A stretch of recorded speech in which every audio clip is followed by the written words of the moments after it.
if this is your first time being on the 30 Minutes of Excellence session, we try to keep it real informal.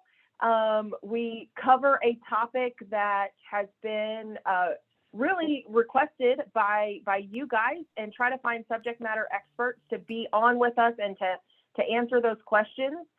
This all came about from listening sessions that we did at the end of 2021, National Apprenticeship Week.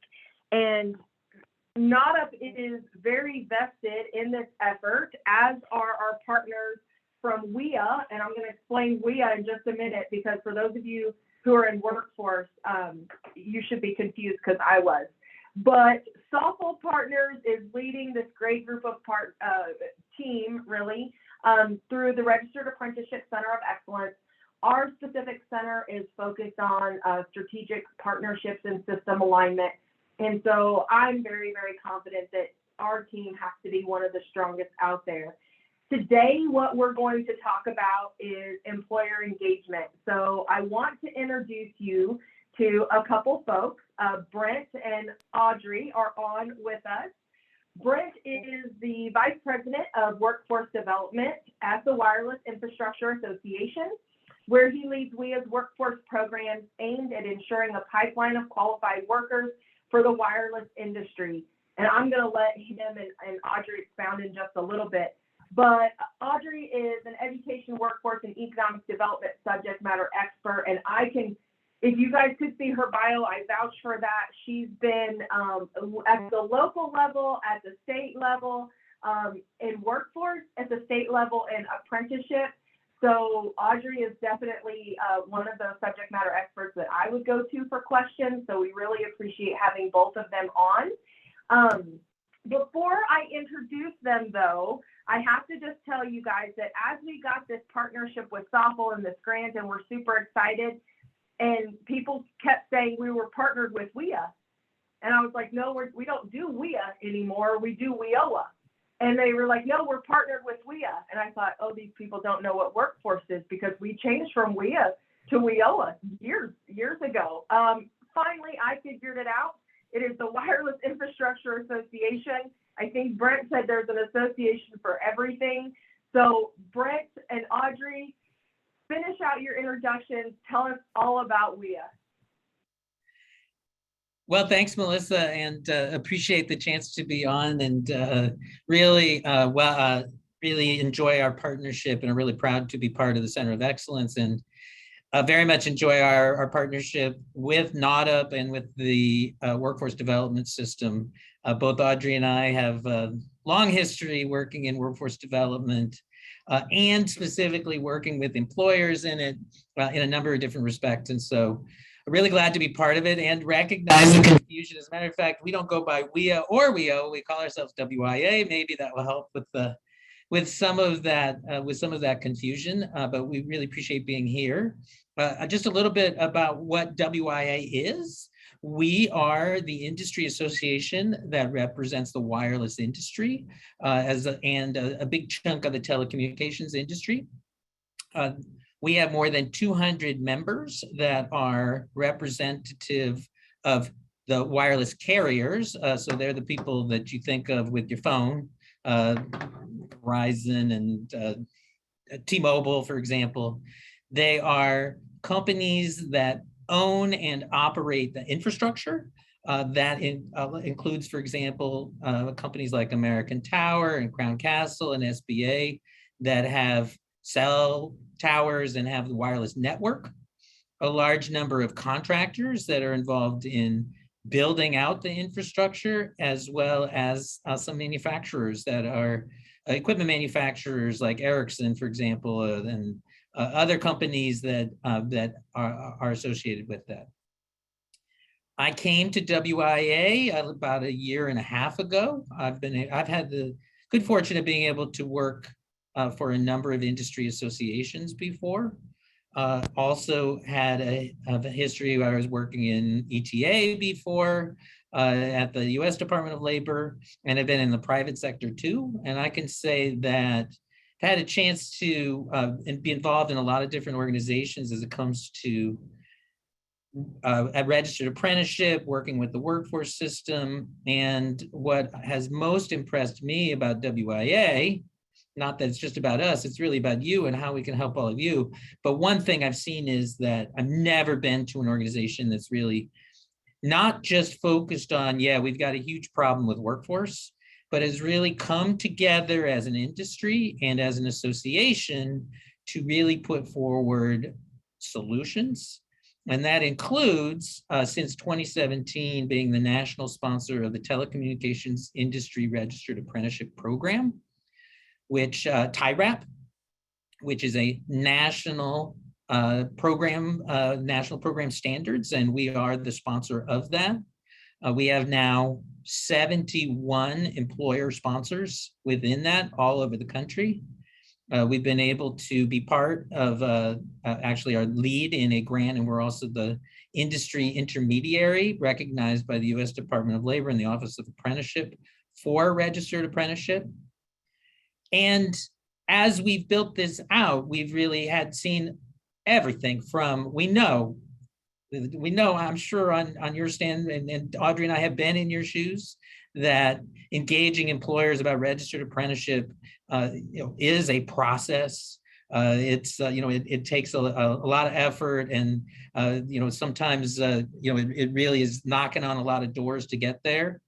And we've seen that, but we've been able to really work with companies that have really shown it can work and gotten that return on investment. And we're here to help you both as part of the Center of Excellence overall, and how the best practices, and that's really what the Center of Excellence is all about. But we're also here to work directly with the workforce system to really help make it work. We act as an intermediary and a apprenticeship sponsor, and we've got companies that are really welcome that opportunity to work more directly with the workforce system as well. Great. Audrey, let's kick it to you. There we go.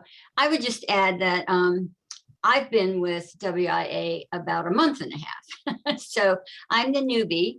And I have just been struck by, and with my workforce hat on, some information that I wasn't clear exactly what jobs are in the telecommunication industry, what occupations, like what kinds of skills do we need to be training people for, what jobs. And so part of my responsibility is to begin to map out the career pathways within the whole industry. And I think that once we do that, that's going to be a big step forward to help workforce providers understand kind of where they fit in the scheme of things. My experience is that most people associate telecommunications either with the towers, the big towers that have to be built and climbed and all that. And that's like, oh my gosh, you have to be young and strong. I can't do that. Or the person in the store who sells you your iPhone or helps you fix it when it doesn't work. But in reality, there are hundreds of jobs within the industry that range from planning, designing, building, maintaining, supporting all of the complex processes that really do go into telecommunications. So we look forward to working with you and helping to sort of unpack the mystery of what is telecommunications and what opportunities are there for your clients. That's fantastic. And I think you guys definitely bring a really good perspective to the conversation that we're having today about employer engagement. And employer engagement isn't necessarily new, right? Workforce has been doing it for quite some time. Most, if not all, workforce areas have a business service team. Sometimes that team is an army, and sometimes it's an army of one. It just kind of depends where you are. We've got huge regions, we've got small regions, but at the end of the day, those business service teams, the business representatives, whoever it is working with the employers, they need to add registered apprenticeship as a benefit when they are engaging employers. So talk to us a little bit about that and understand kind of from a perspective of, we're used to talking to businesses. We've been talking to businesses for quite some time. How do we engage employers with registered apprenticeship? What makes registered apprenticeship look good to get that employer to bite? Well, I'll speak a little bit to what we've seen with NAWDP as we've gone from 20 or 30 employers to the 71 that we've had, that we've expanded now more than double just in the last year and a half. And in really engaging with employers, that really does get to what's the ROI look like for you? What is the benefit of this for you? And starting with that, for a lot of companies, apprenticeship means lots of different things to people. We are a registered apprenticeship program, and we're really proud of that.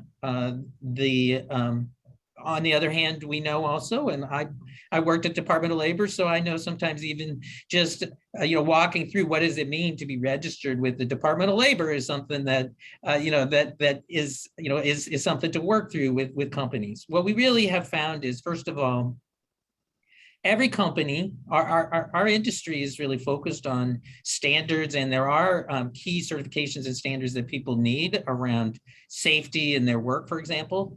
That what we really have found is that companies, by and large, are already doing the key elements of the training associated with the on-the-job training that we've laid out there, the instruction that they're getting. Everybody gets onboarding, everybody goes through training that's there. The key thing that we've been able to focus in on is that, so a lot of that you're already doing, but how much of that do your employees really even recognize? Do they understand, what are your pain points in relation to that work? And what we usually find is that that there is a real need to focus on quickly getting people up to speed and really being efficient on the job, and especially focusing in on the turnover that they face. And when companies have delved into it, they have found that there are some key stage points in the process when they have had issues, when they see that there are some spikes, for example, that have happened in their turnover. And diving into it, they realized there's a couple pieces. One is people needed to make sure that they understood about the job from as they were getting hired and brought in, that if they knew that they were on a career development plan and what that meant, the difference that would make, and really structuring their training that leads to a national credential is something that has really resonated with companies. We have had the opportunity to be able to support through technical assistance in really getting through and taking that on. And our role as a national sponsor and an intermediary has been that we really are the interface with the Department of Labor and really smooth things along. And you don't have to go alone in this, and you have a support team that's there, and that's been really important. And in addition, we have been able to apply some really quite judicious, but it's there, incentive funding that's there. A company that jumps at this because there's incentive money, that is likely not to be super successful. They have to really buy into, we're investing in our employees, we're investing in retention and a development strategy that gets people there. And this is something that internally will help us to be able to work through the process. So those are some of the things that we've seen where where the companies then can really buy in, understand this is something that really, it builds off of what we're already doing and ties into safety and quality that we know we need, but in a way that we can really make clear to our company, down from everything from the C-suite on down, that this is that we're really investing in our employees and your career development growth. And that's why we've joined in a national program, and it's leading to a national credential. So, yeah, go ahead, Audrey. I was just going to add a couple of, I think, really practical suggestions based on my experience. So when I was state director of workforce, I also had responsibility for the Office of Apprenticeship. So I got to see, the whole piece in action come together. And a couple things that we learned is, one is, focus on the outcomes when you're talking to the employers, not the process, because they care about their bottom line, right? They care about what's in it for them. How are they going to have better outcomes for their company? So maybe save some money, or at least not have some sort of financial issue about it. What will they gain? So that if you start there and then back up, they're much more likely to be engaged. Someone's actually even gone so far as to say, when you have a conversation with a company about what they need, and that's really important, start with what they need, not what you think you can give them. Start with what they need. And as you are going through that, you can point out to them that here's a strategy that will address some of those needs very practically. Someone's actually even said, don't use the word apprenticeship right off the bat. Have the conversation with them about what they need, about different approaches that they could use, because sometimes apprenticeship is a part of a package, right?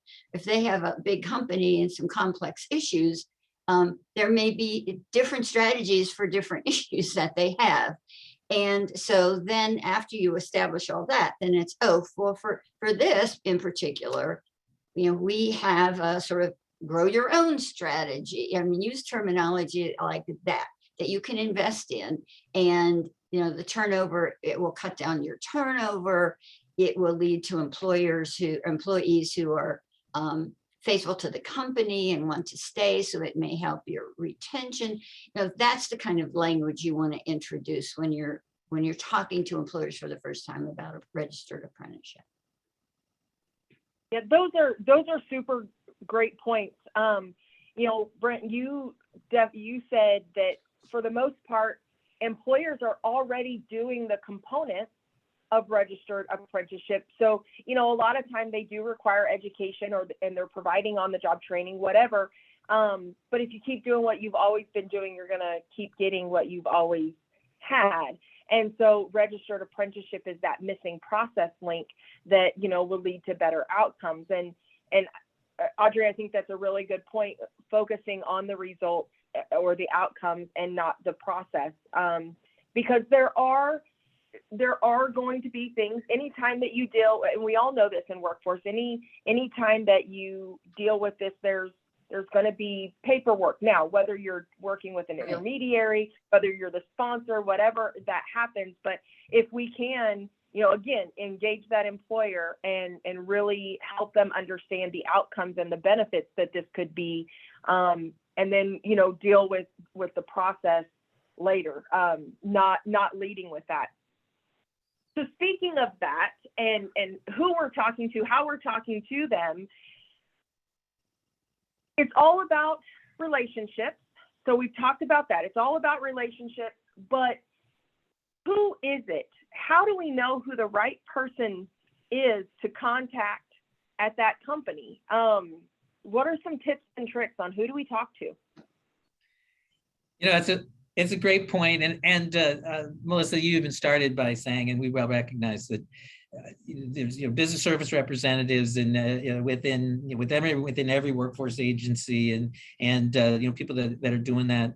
What we find is that, first of all, the one common denominator for all of our successful apprenticeship sponsors is that there is a champion, that we've gotten to the champion that is accountable for making this happen, is a real believer in it. And the champion can be from different places within the company. However, it definitely takes multiple levels and multiple people within an organization to make it really successful. We're a national association. We often work with with national leaders in the company, and that leadership from the top makes a huge difference. It doesn't have to start there, but having a buy-in from the top is really important for sure. But of course, that doesn't ensure that it's going to filter down to champion that's going to make it happen. And being voluntold you're running an apprenticeship program doesn't mean that that's going to make it happen either. So you have to have, but you have to have that. You need to have really somebody within HR that is, because of course this is, very much associated with some things that they need to be able to work through as they manage that. It's going to have some element where you have involvement of training in there, that because it needs to tie in with the people responsible for training. They may be the same as HR depending on the size of the company. It takes operations really, because it does need to filter down to supervisors and employees, and how this is going to be, how this gets executed, and it definitely needs their buy-in as well. The champion can really, we've seen successful models of that champion really sometimes coming from, for example, at a location or a regional vice president, for example, that really decides to take this on, kind of works and figures it out, and then success breeds success, and then all of a sudden other regions are trying to figure out how they got that kind of success, and we've seen it kind of work that way. It can work from the top as well. Sometimes it can work really just as an impassioned person who is somewhere within. It could be somebody in HR that's really been responsible for kind of taking that on, that really runs with it. That's really critical. I encourage everybody to not, be, definitely, be willing to knock on different doors or figure out where that is within that company. Be open to really working through that and getting there, and working to get it more than just one relationship that you have that's there. Relationships can change, people move on, but really successful companies start to realize this is really something, we're going to pilot it, show it works, and then really let it become something that truly is drives than what their strategy really is for retention and for worker quality, and ultimately even how they can best work with workforce agencies, for example, in ways that that can be really successful. So Brent covered the territory pretty well, but just a couple other important points, I think. Always ask yourself, what's the purpose of the outreach? What kind of input are you looking for? Are you looking for, somebody who's going to give a speech at a meeting? Are you looking for somebody to participate in a focus group on skills? Are you looking for somebody to be a part of a DACOM process? Depending on those questions, it may lead you to different people within the organization, because I've tried to facilitate focus groups of employers, and one company sent their president, and another person sent their HR, and a third company sent their operations manager. And a DACOM is down in the weeds of skills and knowledge, and so it was a mismatch. And it occurred to me, light bulb went off. Well, we got to think more strategically about what we're trying to accomplish. And then my last point, that it triggered, Melissa, by something you said about the business service reps. When I was responsible for the workforce piece, I also had business retention as a big charge for my office. And so one of the exercises we went through with education, community colleges, workforce entities, had them all around the table, and I asked, who all has people knocking on business doors? How many of you have a business service rep or are asked? And we went around the table, well, we talked to them about work, about internships. We talked to them about our customized training. So it kind of came up. There were 17 different people in this one county who were all knocking on business doors, and there was no coordinated effort. And so the feedback we were getting was, sort that out, please, and maybe try to coordinate your efforts. So we did that, and that's a whole webinar unto itself, but it was very effective. So I encourage you to ask yourself about how many people are you having talked to business.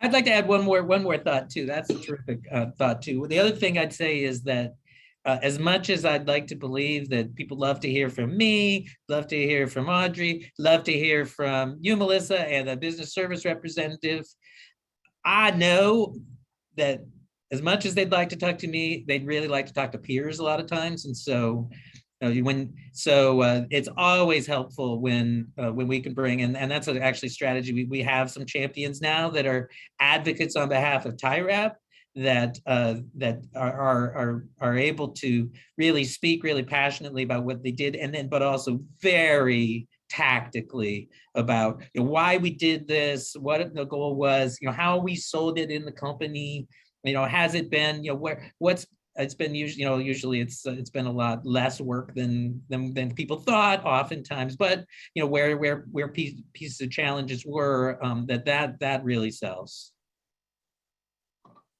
No, absolutely.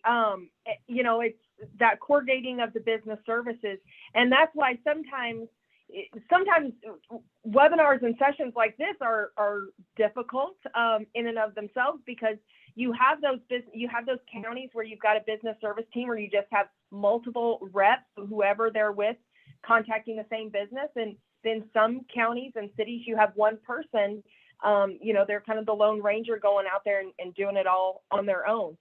I think we can get to one more question that maybe both of you guys can hit on a little bit, but I do want to let everybody know that anything that you guys are putting in chat, I know I've received some direct messages as well with some questions. We're going to expound on this and do a full-length, hour-long webinar May 12th, I believe. Brent, is that correct? May 12th at 1 o'clock. So we're going to get into really kind of dig into some of these and cover some other areas. So we would love for you guys to put that on your calendar. But let's talk workforce just a little bit, because our Center of Excellence is about system alignment, strategic partnerships.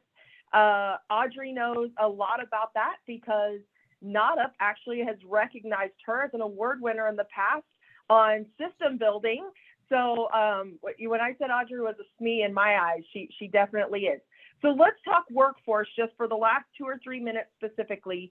Brent, maybe you could cover a little bit about how WIA has worked with workforce boards, and then maybe Audrey, you could finish up with just a few of the benefits that the workforce system can bring to the table. Sure, sounds good. We recognize how important workforce boards are for apprenticeship, for the companies that we're working with. We're a national association.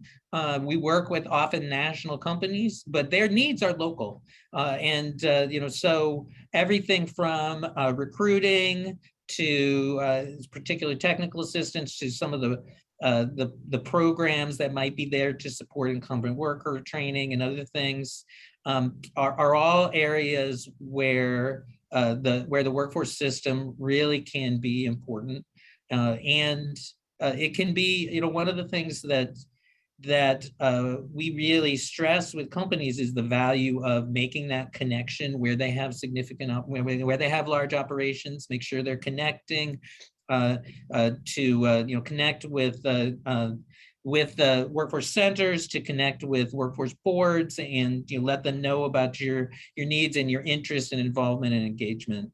And so those are definitely things that we stress, and that has really paid off sometimes, whether it's to be able to take part in eligible training provider lists, to have access to certain kind of training and support, have all been things where the system can be really important. Companies do sometimes have a hard time navigating the system, and so having a Sherpa and a guide can be really helpful in that. And just to wrap it up, the word that came to mind when you asked the question, Melissa, was sector strategies, because so many states and so many workforce boards, and locals have adopted sector strategy approach. And I've done some digging, and I can't find telecommunications anywhere. It's either subsumed under IT or connected with energy, or, and there are pieces of all that are true, but I think finding a way to elevate telecommunications in the sector strategy model would be really important way to engage more workforce players in the mix. Absolutely. Team, thank you so much for jumping on this 30-minute session. Like I said, May 12th, we're going to dig deeper and expound on some of these topics on all things employer engagement.